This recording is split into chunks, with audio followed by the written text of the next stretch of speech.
أبشر فالفرج قريب.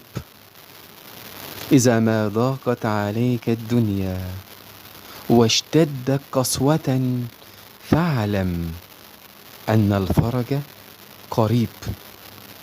استعن بمن يملك زمام الأمر، اسأله أن يخفف عنا، فالله يغضب إن نسيت سؤاله، وما أكثر البشر غضبا حين يسأل.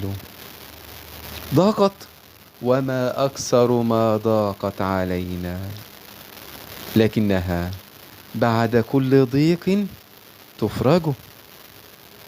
إن كنت في صحة فاحمد الله عليها، فكل شيء غير الصحة يعوض. إن كنت في صحة فاحمد الله عليها، فكل شيء غير الصحة يعوض.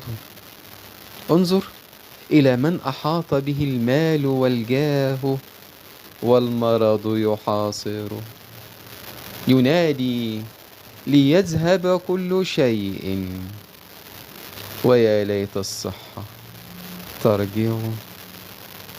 ينادي ليذهب كل شيء، ويا ليت الصحة ترجع. يا ليت الصحة ترجع. أبشر فالفرج قريب.